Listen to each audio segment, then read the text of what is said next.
Welcome to the Inventory Professional Podcast, brought to you by InventoryBase, providers of industry-leading property inspection software, accredited training, and on-demand property reports.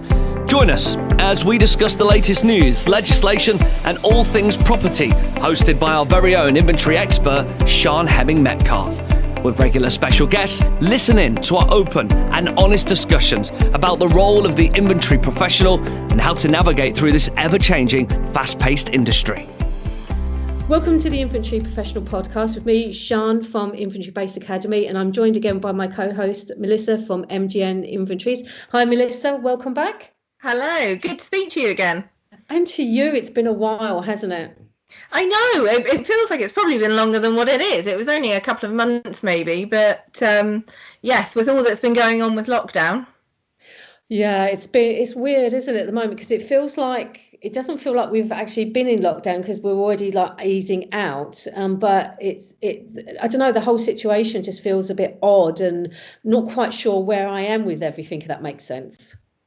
Yeah, absolutely. I'm caught in that stage where I sort of think, we finished lockdown now because it's getting busier, but still things aren't quite the same as normal, and obviously we've still got some restrictions in place. So yeah, exactly. So it's not quite back to normal, but like you said, we are quite busy. I know I'm busy, and I know we spoke beforehand, and you're really busy, and that's one of the reasons I thought today's podcast would be really useful, because I've literally just finished writing a 5-step guide for recruiting clerks, and the reason behind that is the fact that it's really difficult getting clerks. I mean, it's always been difficult getting clerks, but it feels even more so at the moment. I mean, I don't know what your experience is. Have you started advertising for help?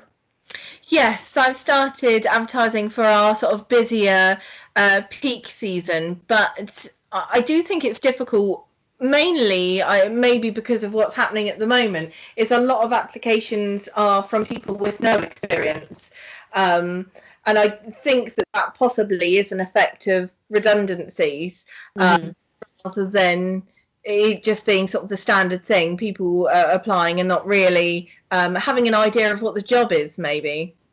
Yeah, I mean, yeah, the whole recruitment journey, as it were, is quite difficult, because certainly from my own personal experience, finding the right kind of people is difficult enough, but then you've got the whole thing of, the actual application, what you want from that person, then what you want to see, how you're going to actually interview them, and everything else. And certainly what I'm finding at the moment, again, I'm using some of the routes which we're going to talk about in a minute in order to come to meet with other clerks, for experienced clerks and people who are looking to get into the role. But like you said, though, the levels and differences and experiences obviously are differing at the moment, and mostly because, like I said, they are coming off of either furlough and changing and pivoting from their original role, possibly coming in to becoming an inventory clerk, and some of them are coming in without really any real understanding of what that role is. I don't know if you're finding that. Yes, absolutely. And I think for me that's one of the most important things, is, obviously it's great to have the experience, and that's, the ideal, what we want, but someone that really understands the role, maybe that they've worked in lettings or property management and kind of understand the impact of the report and what we're really trying to achieve, who the users of the report are. And I think maybe people that haven't had any of that experience before really don't understand what it's all about. Yeah, I've had a few conversations recently where the expectations and then the reality haven't quite matched when you've had that conversation. I mean, I think that's one of the benefits of like planning out about when to recruit, especially because, like you say, getting ready for the busy period, knowing when you're going to need more help and more support, especially during the summer going towards mid-winter time. Although I know at the moment, certainly from my point of view, the kind of booking numbers are still not quite where we are normally for this time of year, and the student market is still very much uncertain, but I think you have to plan. Yes, absolutely. You can only plan for what you kind of expect it to be. I think that we would be lacking if we kind of just waited to see what was going on, and then it's all a bit too late. So it's just being prepared and taking it as it comes. I mean, our industry is quite uncertain in that way, in that respect anyway. Agents always have busier, quieter periods, and we can only sort of go on previous years and have, lovely Excel spreadsheets to show predicted numbers, but you can never guarantee it. I love a spreadsheet. But spreadsheets are a wonderful thing. It's something I always banging on about when I'm talking to like new companies, new clerks, new services, saying about spreadsheets, because they're invaluable. They really do give you such a good understanding of where you've been last year to where you possibly maybe this year, and also then planning for the next year. And I keep saying to people, unless you've got that data from the beginning, then you've got nothing to base it on. Well, yes, that's it. And time flies, and you might think to yourself that you'll, recall certain things and what's going on. But there is so much data to be had there that it is invaluable to have, a good few spreadsheets on the go to just plan with for future. Yeah, totally agree. So recruiting. So we've thought about the fact that we want staff, and we've kind of worked out when we're going to need them and possibly then how many. Where do you go to recruit? What do you use in regards to advertising, social media, etc.? So advertising wise, Indeed is pretty much my go-to to advertise there. I will look on sites like LinkedIn, but not necessarily advertise there, just to see sort of what's going on in the community, who's saying that they're available, as that kind of resource.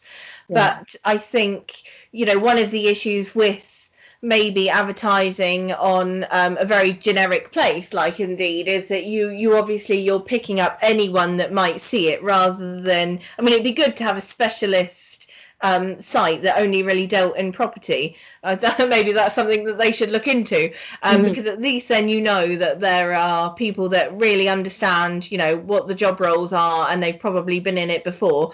Obviously you'll still get people that are just interested in coming into the role and don't really have that level of experience, but it would be handy to have somewhere that are really just property professionals.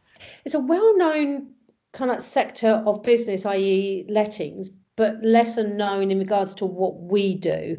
I always think sometimes that agents think we're a clerk, they give us the keys, and all of a sudden there's a report, and that's kind of like it. That there's nothing going on in between. And as we both know, and as our listeners know, there's a lot of things to consider, to do, just to compile the report and everything around it. So yeah, I agree. Something maybe a bit more specialist would be very, very helpful. I'm like you. I use Indeed as well to advertise. I haven't used LinkedIn. I sometimes will look at Twitter and potentially Facebook, but I'm more going to Indeed than anywhere else. But I still do find that even though I've got experienced self-employed clerks required, very clear in bold, I still get people who aren't experienced still coming through, which is fine, because sometimes you can find an absolute gem in amongst those applications, because like you said, sometimes you just need the right person, maybe with the right understanding and outlook and maybe admin skills, and the rest you can build. And that's why we train them through the InventoryBase Academy. So you can learn a lot of the skills that needed to compile really good reports, but I think you certainly need a good eye for detail, good admin background, and patience, oodles of patience. Yes, absolutely. And with that, if you really haven't had any experience either doing it or working in the industry, I think that, to actually realise what it entails to do the job, a lot of people might think, that sounds interesting, sounds good, but not really understanding the level of work that has to go into it, the attention to detail. And you might have that for 1 or 2 hours a day, but it's thinking, can you maintain that for 6 hours a day every day? It can't just be that you're able to pick it up and feel confident in it. You need to maintain that throughout the day. Your last job needs to be as good as your first job. Oh, absolutely. Yeah. And I have found, sometimes you can definitely see where, I don't know, the person's maybe not as focused, a little bit tired, maybe it's a long weekend coming up and they're going on holiday. Yeah, there's subtle changes you can notice, thinking, yeah, you're not really paying as much attention as you should do. For certainly some of the reports I've been asked to kind of look at from from other companies, from other providers, you can definitely see there's a definite downturn. Yes. Which we all get. I mean, in my old profession it was called gate happy. You just want to get out the door. I like that. I might use that. But yeah, it's a thing, and I even still use that today, because 21 years in the prison service, you don't tend to forget these sorts of things, but it is, you can definitely tell, because all you want to do is get through that door. You just want to get away from your weekend or go on your holiday or do whatever it is that you're interested or planning to do. And you can then see little bits and pieces where normally that person would be absolutely spot on. They've just held off, and maybe the grammar's not right, some bits and pieces missing. It's not as good as it normally is. But I mean, that's human. That really is natural. I understand that. I get that. I think if I saw that on a consistent basis, then I would potentially worry about it. So the role itself, then, I think it's very clear from what we're both saying, and for the benefit of our listeners, is that you really do need to know what it is of a clerk needs in regards to the attention to detail, the fact that you've got to be focused, the fact that you've got to be meticulous, but equally you've got to be able to convey that in your recruiting process, so that person who's then applying understands what that is.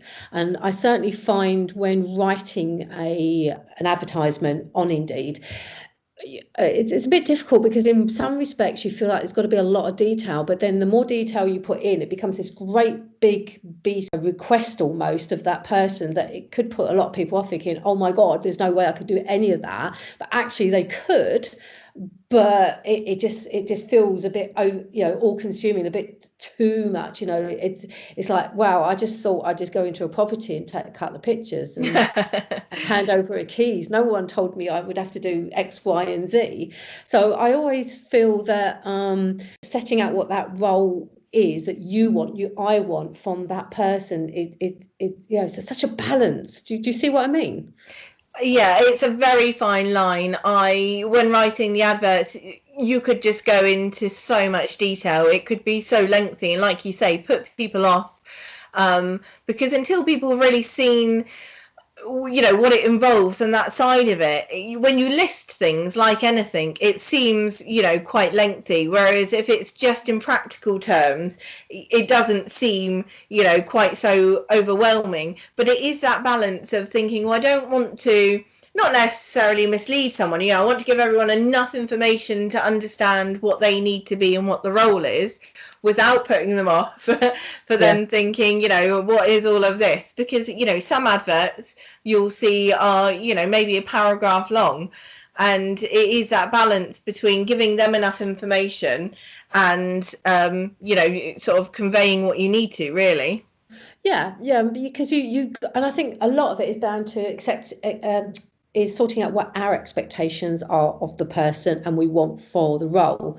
So I think we have to be very clear on that, and I think that will help certainly with the writing of the advert, and also be clear on whether we're going to be offering training, because if they're not quite a good fit, but they could be, there's potential there.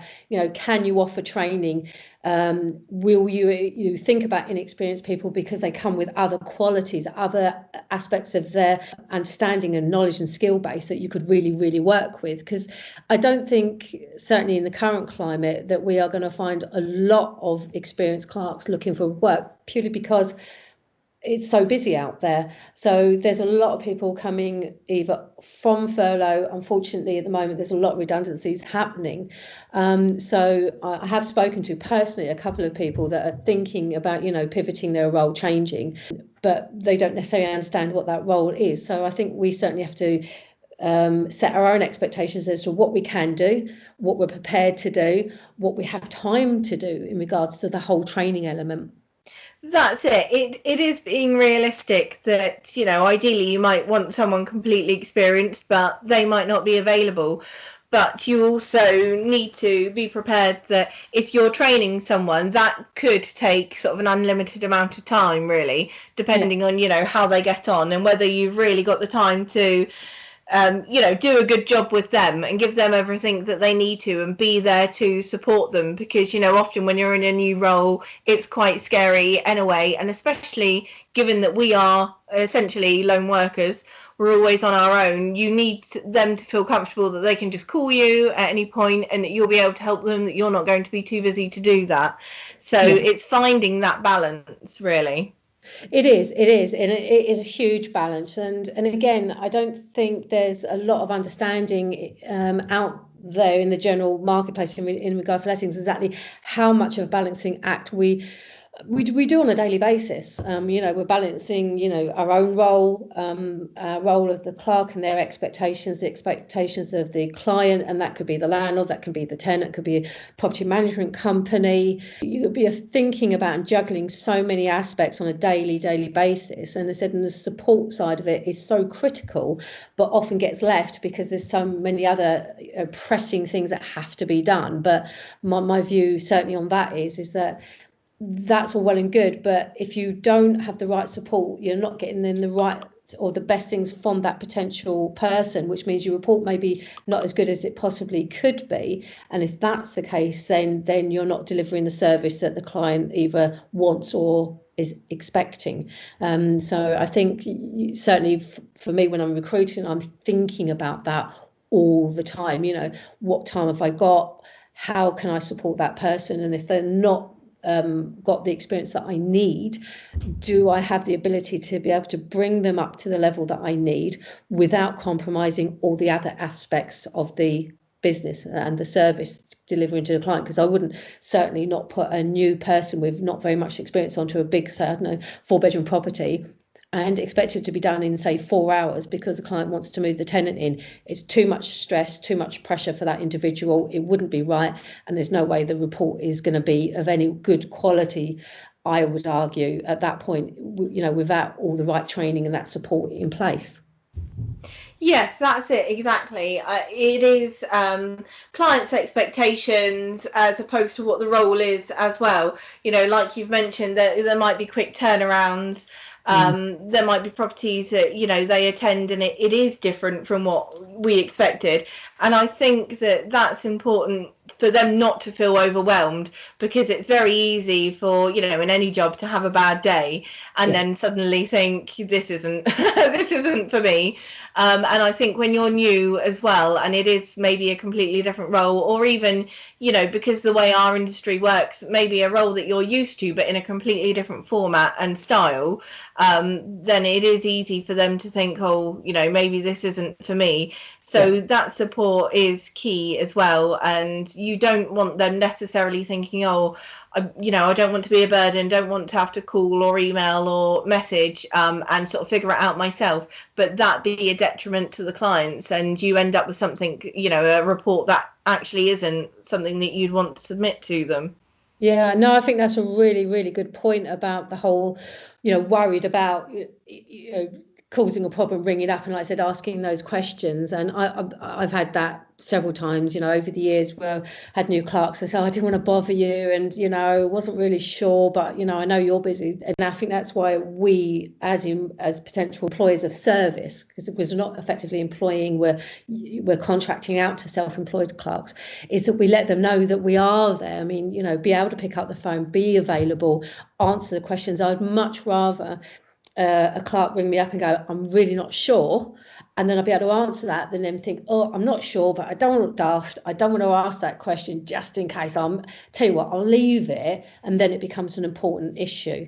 That's just counterproductive on every single level. So I would much rather them give me a shout. We can probably sort it out within a couple of minutes, a brief phone call.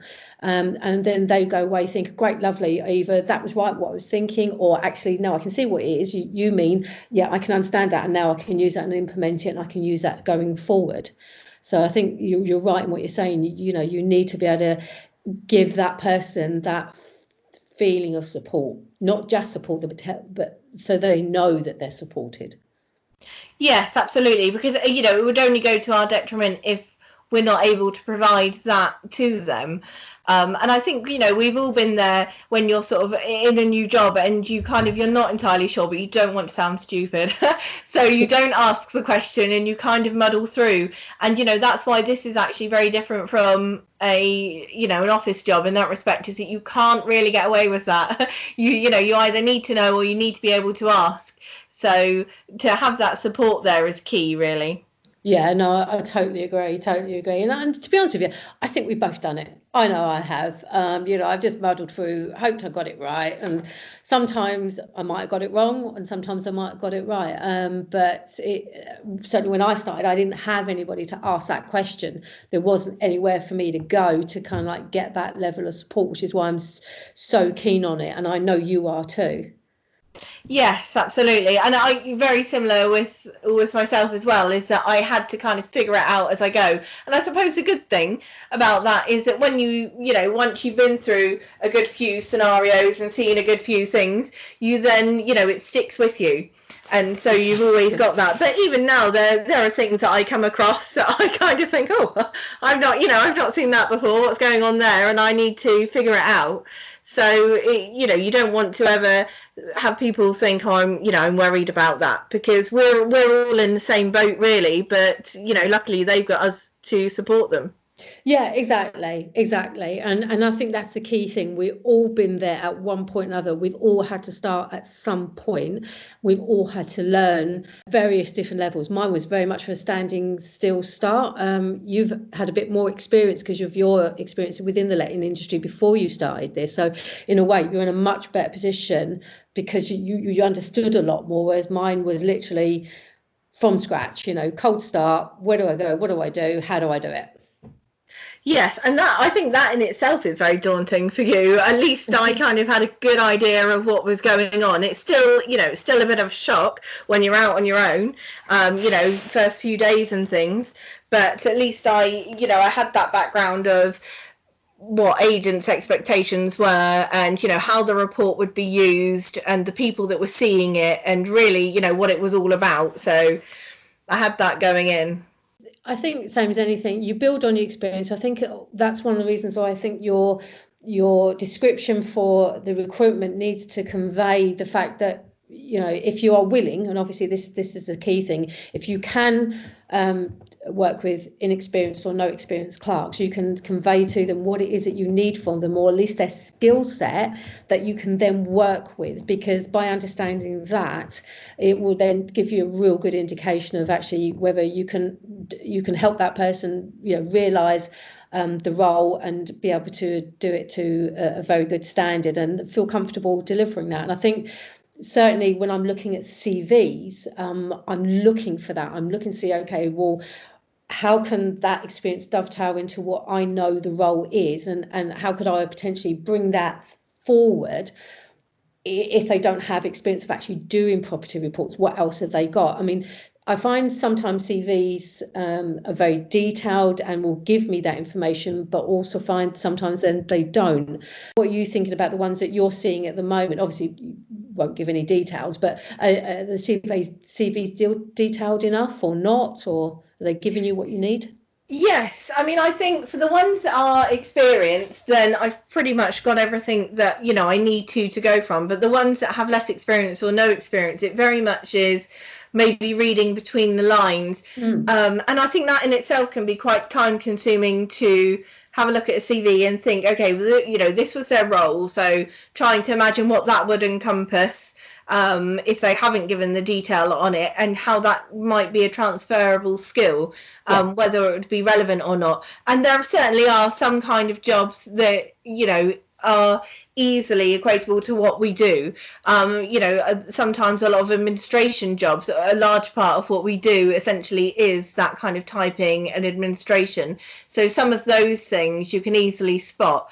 But certainly I find the CVs themselves to be quite time consuming to try and sort of filter through the things that are relevant, really.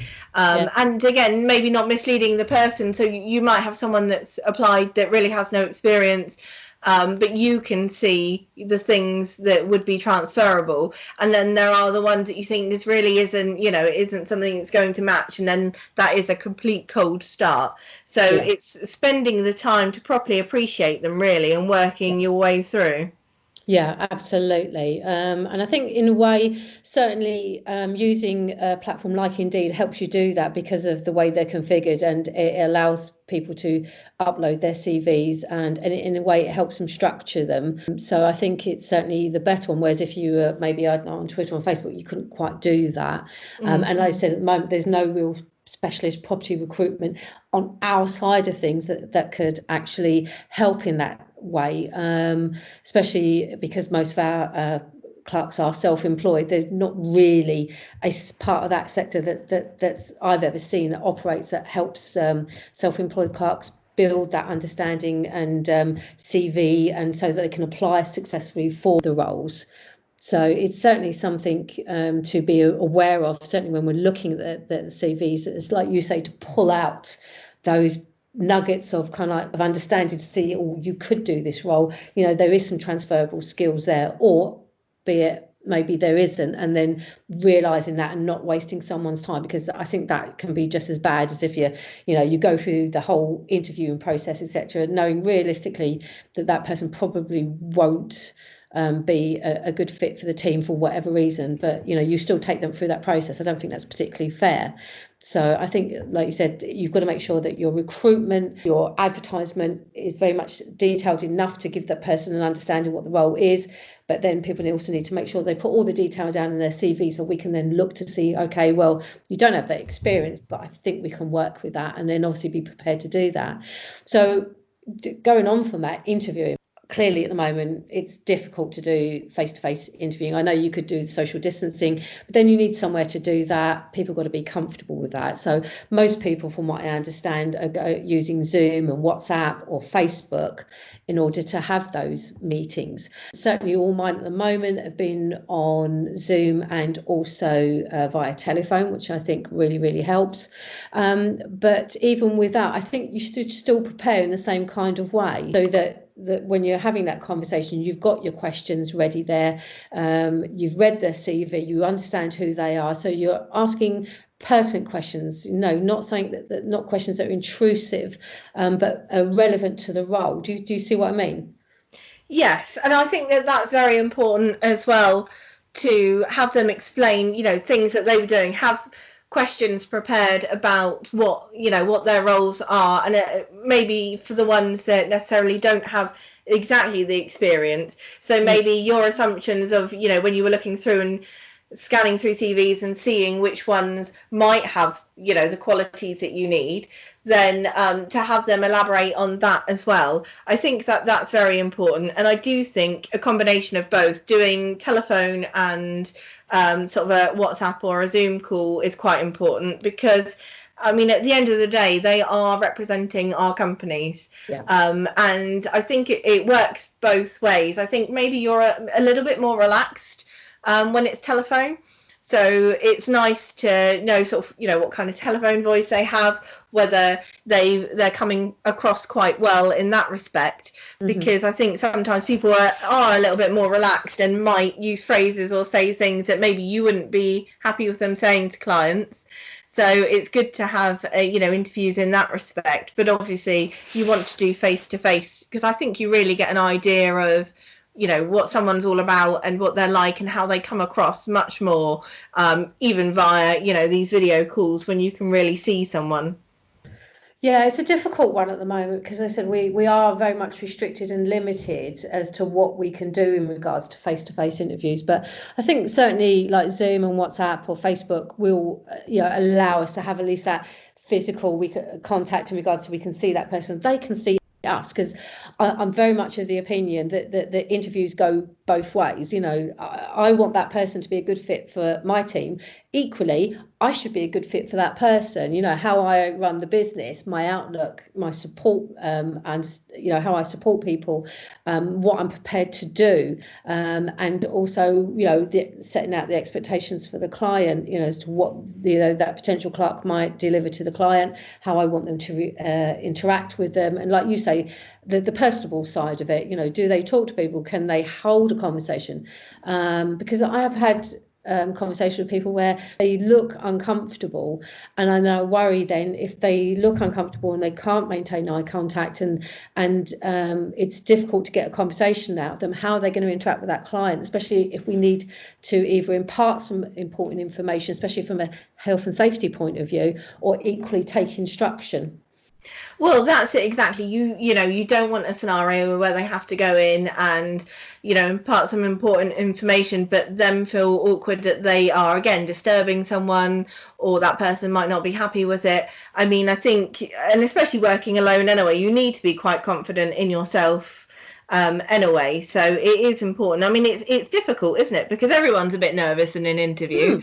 So it's trying to figure out, whether that is because of you or whether that's more sort of a personality trait. And that's why it's also helpful to maybe have a couple of conversations with people in different ways. Yes. Because maybe the second one they are more relaxed, and hopefully if there are any sort of issues with that and confidence, then that resolves itself. But leading back to what you were saying, asking questions about themselves and the work they've been doing, then I think that's much more relaxing for someone to chat about. Yes. And much easier for them. People are always worried, you're going to ask them a question that they don't really know the answer to. So I think by setting that up and letting them have a little chat about themselves first, it does relax people a little bit more. No, I totally agree. And this is why I say about, people should also be interviewing us. It's a two-way thing. So that's why I always think about, well, how am I coming across, making sure I don't talk too fast, which I know I do. So I try and make that in a little bit, make sure I'm paying attention, make sure I'm responding to them as much as they're responding to me. It's why I like doing my interviews over coffee and cake. It's crap for my waistline, but it's great to settle things down. Do you know what I mean? Because we've done that before, haven't we? And I think the first time we met, we had coffee and cake. And I think it's just a great way of just kind of relaxing, chatting. You get so much more out of the conversation, I think, on both sides. If you're both happy and comfortable, and it feels less like an interview and more like a personal chat. Yes, absolutely. And at the end of the day, we need people that are going to be happy and comfortable with what they're doing. And I worry that I chat at people a bit too much sometimes. And like you say, sometimes, worry that I speak too fast. And I think maybe that is something that is inherent to what we do, because we're used to doing the audios really fast. And I often seem to have a lot to say. So it is, it's making sure that I am not just talking at someone, that I'm giving them the opportunity to say what they need to. And I'm always, and I think part of this with check-ins as well, when you meet tenants, it's always important for them to feel like they can interrupt. And I'm constantly saying, do you have any questions? What did you think about this, think about that, to try and get people to open up, so it isn't just completely guided by my chatter. but like you said, I totally agree. But it's very much says this is what we do. We talk, and certainly when we're say dictating it, which we both do, part and parcel of that is talking really, really fast. But equally, it's like you said, it's understanding that we need to rein that in a little bit when we're having those interviews, making sure that person's comfortable, making sure, like you said, we stop, take a breath, allow them to have that conversation, which I know I still struggle with. I do try, but I know it's quite difficult. But equally, that's why I like doing coffee, because then at some point I'm going to eat the cake. I'm going to have my coffee like it's really hot. You've got to have a sip, so there's a natural pause. Yeah, because I can't talk and drink coffee at the same time. I'm good, but I'm just not that good. No. But I mean, one important thing that I certainly cover in my blog as well, and I know we've talked about at great length, is actual the reference checking side of things of the interview, because I've got a bit of a bee in my bonnet about the fact that anybody can quite rightly set up as a self-employed clerk, and there's nothing fundamentally wrong with that. My problem is, though, is that there is no kind of formal check, as it were, to becoming a self-employed clerk. So I could literally, as I've done before, and I'm sure we've all done, walk into an agent, go, hi, I'm Sián, I can do inventory reports for you. There's an example, can you take me on? My first conversation normally is, well, how much? And then if the how much kind of like gets you to the next part of the conversation, because the agent's happy with the cost, is more of a case of, well, can you do a report tomorrow? Yes, yeah, exactly. Are you free this afternoon? Yes, exactly. I mean, you've experienced it, yeah? Yes, absolutely. And I think that most of the time, the only thing I've really been asked for is liability insurance. Because obviously they're worried that you might damage the property in some way, not intentionally, but, open a window, catch brakes, a lock, any of those kind of issues. And I think that is sort of a generic stance over all contractors. And again, working in that industry previously, it was very much, make sure anyone going into someone's home has public liability. But I think a lot of people don't really consider the DBS checks. I mean, I'm struggling to think of many times I've been asked at all, to be honest. Yeah, exactly. But then how then do your clients check who you are? Equally, how do we then check who the potential self-employed clerk we're going to be working with is? And so certainly from my point of view, I insist on a basic disclosure and borrowing service check. It's a very easy check to be done. It's very cost effective, in as much as I think it's about £23, £25. It's done by the government website. It basically states, whether you've got a criminal record and whether there's any cautions, reprimands, warnings or convictions that are unspent as recorded under the Rehabilitations of Offenders Act 1974. That's how it's done. But it gives me, as a potential employer of their services, contracting services, that I'm dealing with someone of standing. They've been open and above honest as to who they are, because you can give me a insurance certificate, unless I actually go and actually check that, I will not know. No. And this is the thing, we don't reference check. Also asking for references from a previous employer. Have you done that? Have you spoken to that previous employer? Did you part on good terms? Is everything okay? Because when you think about it, the client is given, our services, the keys to a property. We're giving those keys to them to go into that property to do work. We're then giving them access to properties worth thousands, hundreds of thousands, possibly even millions of pounds. Exactly. And when you think of it in terms of that, and I mean, there really is anything that could go wrong in a property. It's something as, as simple as just getting a DBS check. For what it's worth, it's just such peace of mind. It is, because I want to know who it is that I'm working with. I mean, I've got a potential clerk at the moment, and I'm waiting on that. I could start them tomorrow. They've got experience. I've spoken to them. I'm happy in that respect, but I need that, because also I've got to satisfy my own insurance. Because if I take on someone maybe that isn't, a good fit for the company, something goes wrong, my insurance will quite rightly say, well, do you know who they are? Have you done the reference checks? This, that, and the other. And unless I can say yes all the way through, the insurance will go, well, I'm sorry, but you're not covered. And I don't think providers really think about that. They don't think about mitigating that potential risk, because they don't even see it as a risk at the beginning. They just think, I've got a person, they can do the job, they can start tomorrow, I can get that job done, I can get paid. I'm not saying everybody, because obviously I don't know, but certainly from the conversations I've had over the years, that certainly seems to be what I have experienced when I'm having those conversations. And that worries me, because there's such a potential, like I said, risk there for monetary loss, for being sued, for losing that client, losing that reputation that you've been spending X amount of years building because you didn't take those steps, you didn't make those checks. And I can't emphasize enough how important they are, and especially because they're so easy to do in that respect. You can make a phone call to check a previous reference.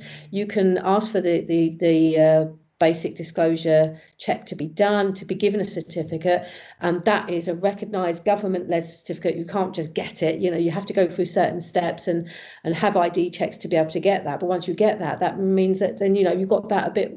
You've made that effort. You can showcase to the insurance company that you've done that, so that if something does go wrong, you've got all the right safeguards in place at the end of the day, and that kind of like follows on to the whole safeguarding training that we're doing, in support of the NSPCC, the fact that we're going into properties where there's children, there's vulnerable adults.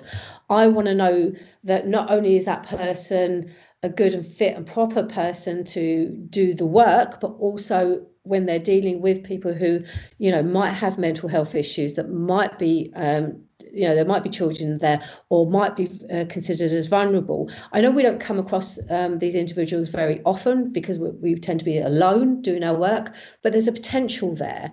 So I want to know that that person is fit and proper to be able to do that work on my behalf, because like you quite rightly said, they're representing me and my service. Absolutely. And I think, a lot of people maybe see these steps as maybe sort of a hoop to jump through rather than really considering the impact. And when you lay it out as you have, with maybe seeing vulnerable individuals and various other things, it is so important to actually think that each of these steps, there is a reason behind it, and it is important, and it isn't just a matter of, oh, quick, they sent something through, I've got this and I won't check. The amount of people that I've known that have not had references checked because if they've just put it at the end of their CV, here is this person, there's kind of almost this inherent trust that, oh, if they're willing to say a reference, then it will probably be fine, rather than people checking. Exactly. And like you said, it's such a simple process to do, but I just the amount of conversations I have, even now, where it just doesn't happen, and yet the potential risk, the liability side of it is huge. It really is. You just need one errant person to take keys, not give them back, do something with the property that causes damage, willful. I'm not saying accidental, I'm talking willful damage, or even to the absolute extreme. Take over the property, occupancy, squat. I'm not saying I've ever heard that happen, but if you ever think about risk and look at risk mitigation, you have to consider all the possibilities and then rate them in regards to whether they're likely to happen, and if they do happen, then what does that cost in both time and money, and obviously the liability side of things. So I really do think in those kind of realms. It's unlikely, but it's not necessarily not ever going to happen.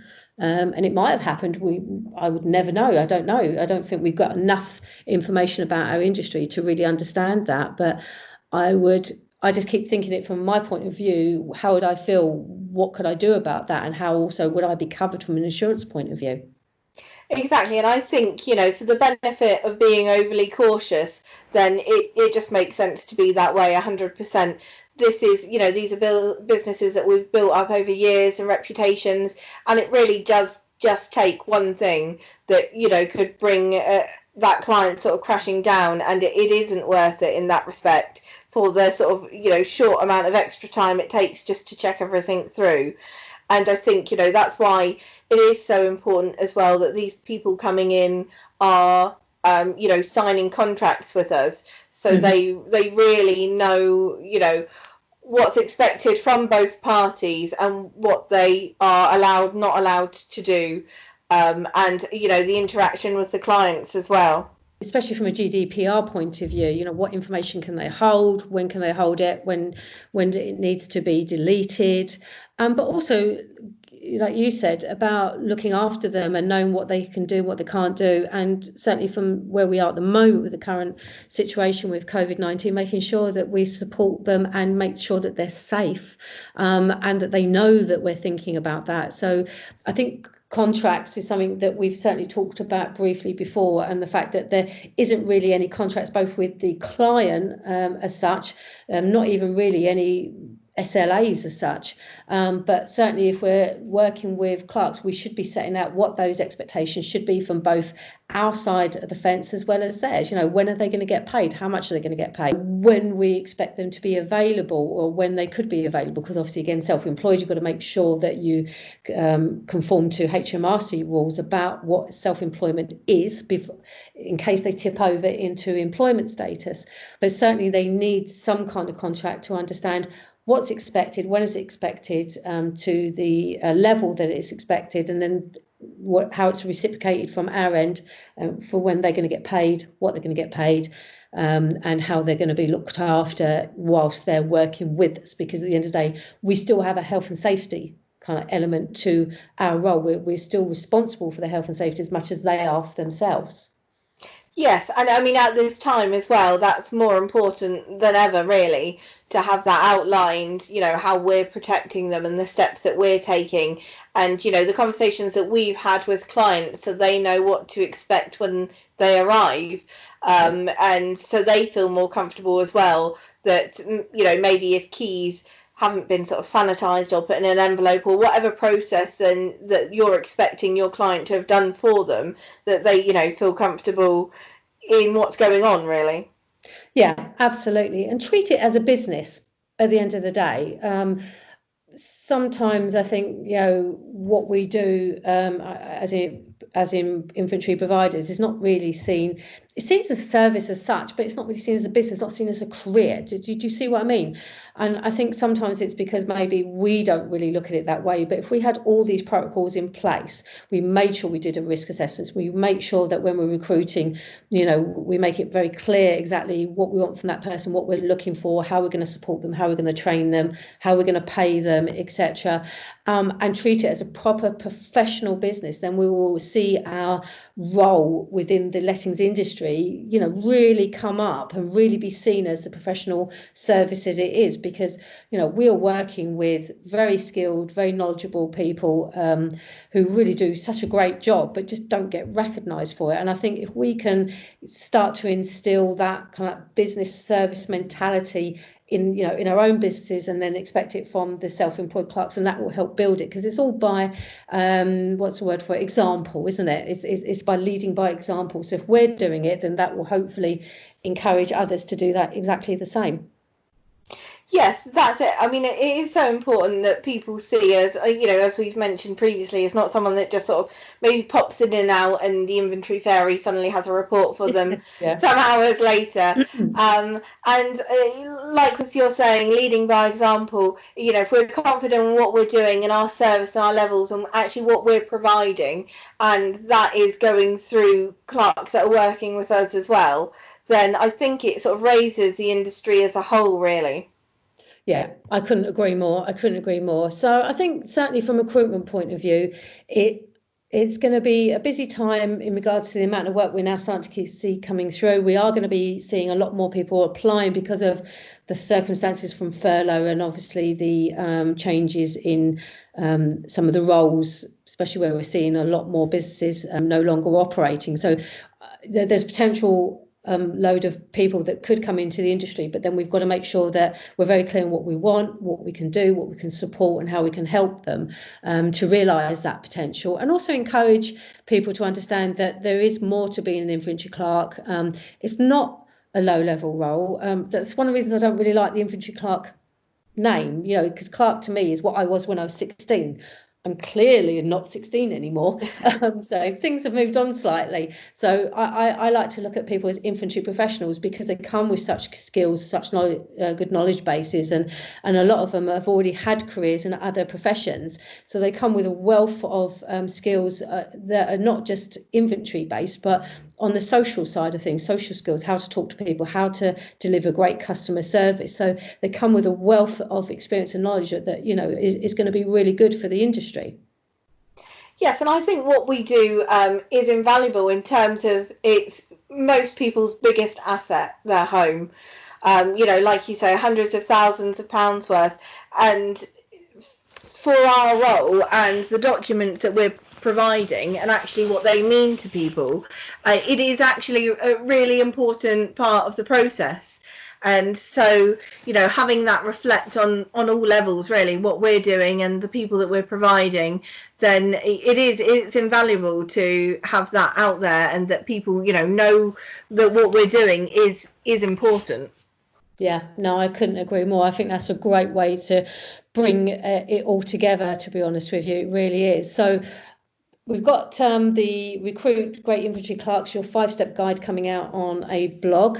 There's loads of steps there to think about to get you to the point where you're meeting and hopefully taking on some great candidates, dealing with some really good experienced self-employed clerks, or hopefully developing those self-employed clerks.